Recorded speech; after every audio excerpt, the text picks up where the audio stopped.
RSM Pulse. Hello and welcome to RSM's Pulse podcast, the weekly podcast of RSM Netherlands.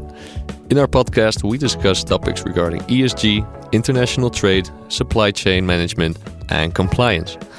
And this week, we're going to have a bit of a different approach. As you might have already noticed, we switched to English for this week's podcast.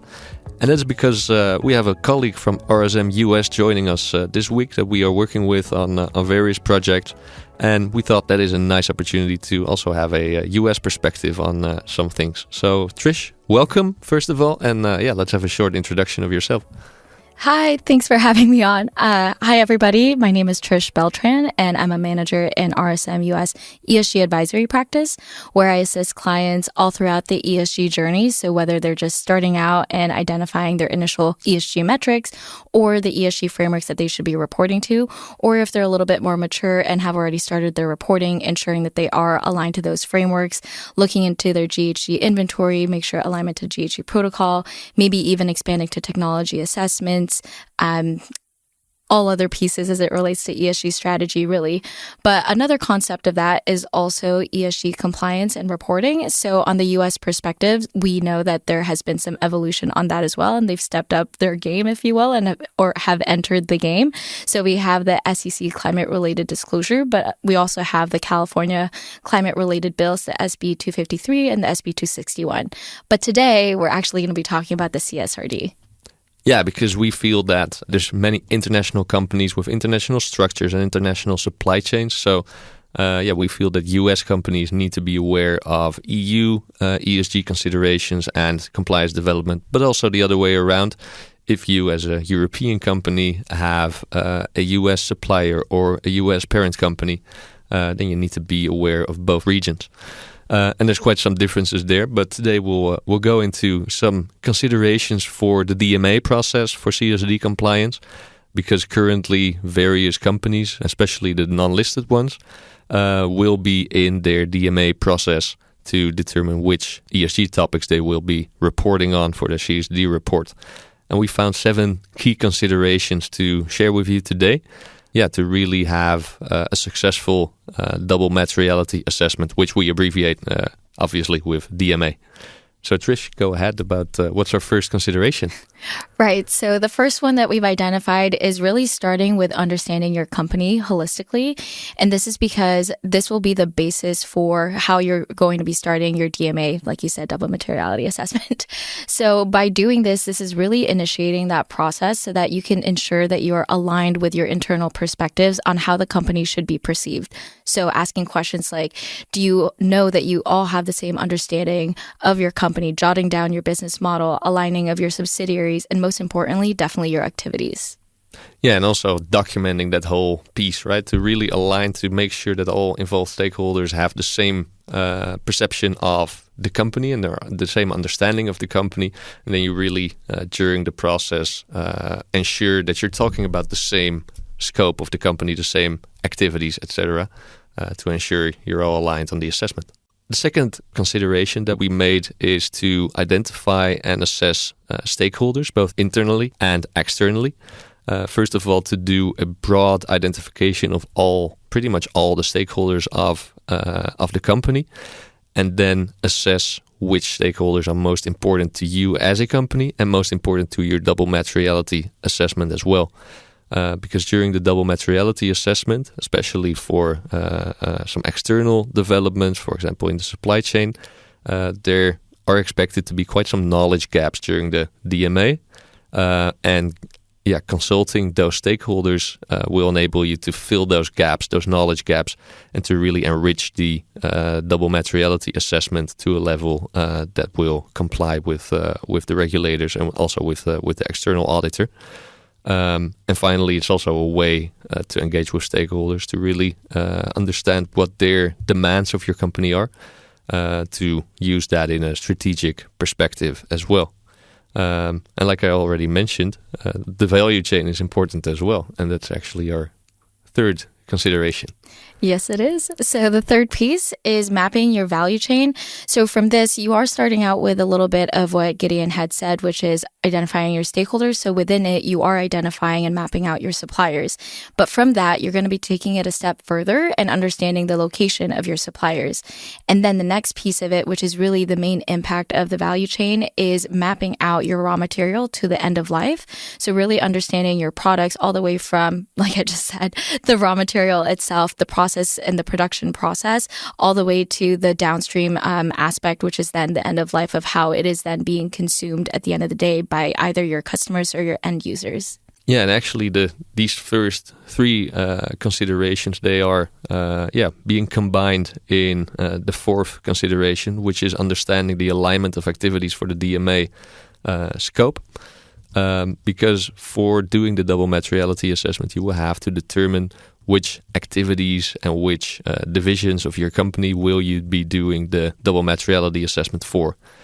So if you are a European structure with very similar activities throughout the structure and throughout the entities, for example, you can get by with doing one double materiality for all your European activities, and if necessary, tweak for local differences, for example. But let's say you're a European structure with a couple of divisions with very different activities, then it may be required to do separate DMAs per division. So you're going to do the same process, but for separate business activities, because they are not comparable enough to combine into one analysis. So based on the understanding of the company, the stakeholders, and the value chain, you're going to have to determine how you're going to scope that double materiality assessment for the structure. So the next thing is to think about the different perspectives that you would need to consider, because you need all of these perspectives to really determine your materiality. So by the perspectives that I was saying and mentioning, I was thinking about the different activities that you would need to map out as it relates to your own company's activities, but also thinking about the activities of your value chain. So it's really not limited to the things that you can control, but really understanding and assessing your supply chain from start to finish. How are they playing into this? And so when you were doing the value chain process and thinking about maybe getting your raw material maybe from your supplier, you actually need to go beyond that and mapping out exactly what is it then that your supplier is also producing. And the other perspectives are the impact and the dependencies. So as it relates to the impact, you need to then think about the impact of your company. But for the dependency piece, it's about determining the who, where, or what your company is dependent on so that you can really understand the financial impact it may have on your company. Yeah, so that's quite a big deal, especially regarding the value chain, because various companies only have insight in the first tier suppliers, for example. So who's my supplier? And that's where their vision, their insight in the value chain stops. Whereas the double materiality assessment requires you to really have that complete picture, as specific as possible, and if not possible, to know the actual suppliers, to develop it conceptually, to really be able to assess that full supply chain from start to finish. And for the dependencies and the impact as well, the dependencies really, there are two ways that financial risks are being triggered. From an impact perspective, so if you have an impact on the environment, then that could be regulated, for example.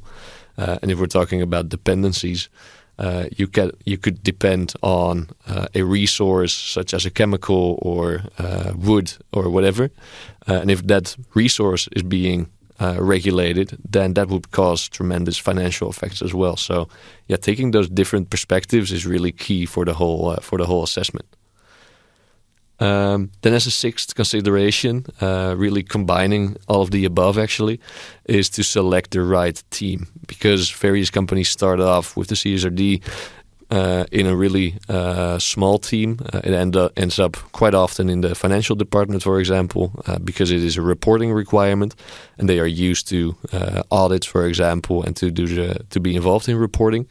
But for the CSRD, dealing with such a broad array of ESG topics, ranging from social, ESG, or environmental and governance topics, you really need to involve a very multidisciplinary team throughout the organization to have someone responsible for each of those topics in order to do a good analysis to determine which are the most important topics for the organization. So it's not an activity for the financial department alone. You really need various departments ranging from compliance, purchasing, environmental, HR, and sales as well for the consumer part.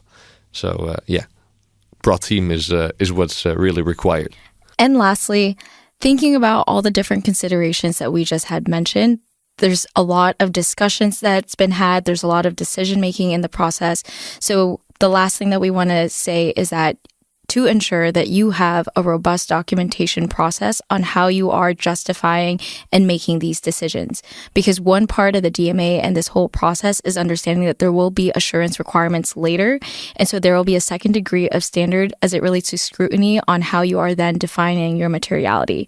So understanding that you have the proper justification noted down quantitatively or qualitatively. If you don't have the ability or the capacity to have quantitative numbers, just ensuring that you are documenting the discussions that you are having, who you have in the room, and making sure that it is properly reflected. The methodology that you had talked through and concluded will really set you up for proper documentation and support should you be needing to address these assurance requirements. And so to summarize, the 7 considerations that we have for you today is first, understanding the company holistically. Second, identifying your stakeholders both internally and externally. Third, mapping your value chain from raw material to end of life. Fourth, understanding alignment of activities for DMA scope. Fifth, considering different perspective. 6, selecting the right team. And lastly, number 7, having a robust documentation on your justification and decisions. So by addressing all of these considerations comprehensively, you establish a solid foundation for conducting a thorough and insightful double materiality assessment.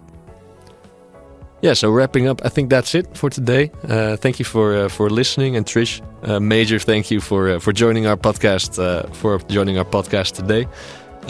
If you liked our podcast and like our previous podcasts, make sure to like and subscribe, of course, and we will be back next week with a new topic to discuss.